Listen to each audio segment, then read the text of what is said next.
ವೀಕ್ಷಕ ಬಂಧುಗಳಿಗೆ ನಮಸ್ಕಾರ.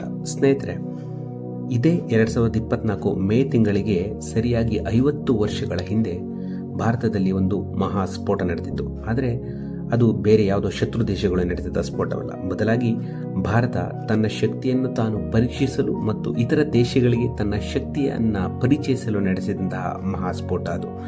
ಆ ಸ್ಫೋಟದ ಬಗ್ಗೆ ಒಂದು ವಿಶೇಷ ಮಾಹಿತಿಯನ್ನು ಈ ವಿಡಿಯೋದಲ್ಲಿ ತಿಳ್ಕೊಳ್ಳೋಣ. ಸ್ನೇಹಿತರೆ, ಇದು make A difference YouTube channel. ನಾನು ಬಸವರಾಜ್ MS.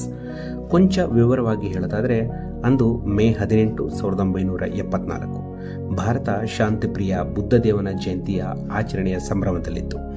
ಆಗ ಗಡಿಯಾರ ಸರಿಯಾಗಿ 8 ಗಂಟೆ 5 ನಿಮಿಷ ಅಂತ ತೋರಿಸಿ ಮುಂದೆ ಸಾಗ್ತಾ ಇತ್ತು.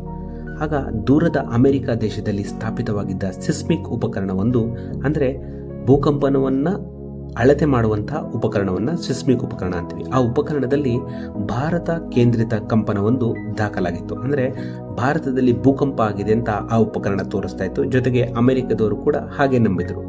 ಆದರೆ ಅದು ಭೂಕಂಪನವಾಗಿರಲಿಲ್ಲ. ಬದಲಾಗಿ ಭಾರತ ರಾಜಸ್ಥಾನದ ಪೋಖ್ರಾನ್ ಮರುಭೂಮಿಯಲ್ಲಿ ತನ್ನ ಮೊದಲ ಪರಮಾಣು ಬಾಂಬ್ ಪರೀಕ್ಷೆಯನ್ನು ಅತ್ಯಂತ ಗೌಪ್ಯವಾಗಿ ಹಾಗೂ ಯಶಸ್ವಿಯಾಗಿ ನಡೆಸಿತ್ತು.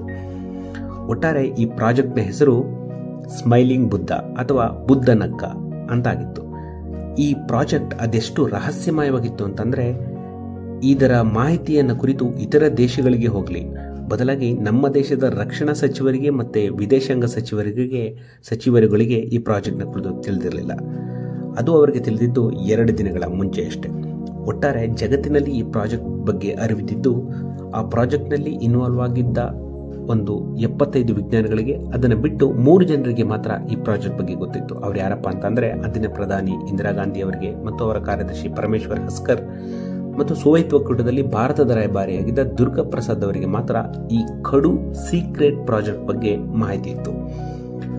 ಹಾಗಾಗಿ ಈ ಪ್ರಾಜೆಕ್ಟ್ನ ಒಂದು ಇಂಪ್ಯಾಕ್ಟ್, ಅದರ ಒಂದು ಪರಿಣಾಮಗಳು ಏನು ಅಂತ ನೋಡಿದ್ರೆ, ಪದೇ ಪದೇ ಭಾರತಕ್ಕೆ ಆಗಾಗ ತಂಟೆ ತಕರಾರು ತೆಗೆದಿದ್ದಂತಹ ಚೀನಾ ಮತ್ತು ಪಾಕಿಸ್ತಾನ ದೇಶಗಳಿಗೆ ಈ ಪ್ರಾಜೆಕ್ಟ್ ಅಣುಬಾಂಬ್ ಪರೀಕ್ಷೆ ಮುಖಾಂತರ ಆ ವೈರಿಯ ದೇಶಗಳ ಎದೆಯಲ್ಲಿ ನಡುಕ ಹುಟ್ಟಿಸಿತ್ತು. ಜೊತೆಗೆ ವಿಶ್ವದ ಬಲಾಢ್ಯ ಶಕ್ತಿಗಳಾದ ಅಮೆರಿಕ, ರಷ್ಯಾ, ಇಂಗ್ಲೆಂಡ್ ಇತರ ದೇಶಗಳಿಗೆ ಈ ಪರಮಾಣು ಸಾಹಸದಿಂದ ಅವರ ಎದೆಯಲ್ಲಿ ಭಾರತದ ಕುರಿತು ಕೊಂಚ ನಡುಕ ತಂದಿದ್ದಲ್ಲದೆ, ಭೌಗೋಳಿಕ ರಾಜಕಾರಣದಲ್ಲಿ ಭಾರತಕ್ಕೆ ವಿಶೇಷ ಸ್ಥಾನಮಾನವನ್ನು ಈ ಅಣುಬಾಂಬ್ ಪರೀಕ್ಷೆ ಭಾರತಕ್ಕೆ ದೊರಕಿಸಿಕೊಟ್ಟಿತ್ತು. ಈ ಅಣುಬಾಂಬ್ ಸಾಧನೆಯ ಹಿಂದಿನ ಶಕ್ತಿಗಳು ಯಾರಪ್ಪ ಅಂತ ನೋಡಿದ್ರೆ, ಪ್ರಮುಖವಾಗಿ ಹೋಮಿ ಜಹಾಂಗೀರ್ ಬಾಬಾ, ಡಾಕ್ಟರ್ ರಾಜಾ ರಾಮಣ್ಣ, ಇವರು ನಮ್ಮ ಕರ್ನಾಟಕದವರು, ಇಂದಿರಾ ಗಾಂಧಿ, ಅಬ್ದುಲ್ ಕಲಾಂ ಹಾಗೂ ಜವಾಹರಲಾಲ್ ನೆಹರು ಅವರು. ಈ ಗಣ್ಯರಿಗೆ ವಂದಿಸ್ತಾ, ಈ ಮಾಹಿತಿ ನಿಮಗೆ ಇಷ್ಟವಾಗಿದೆ ಅಂತ ತಿಳಿತಾ ನಾನು ಈ ಮಾಹಿತಿಗೆ ವಿರಾಮವನ್ನು ಹಾಡ್ತೀನಿ. ಜೈ ಹಿಂದ್, ಜೈ ಕರ್ನಾಟಕ ಮಾತೆ.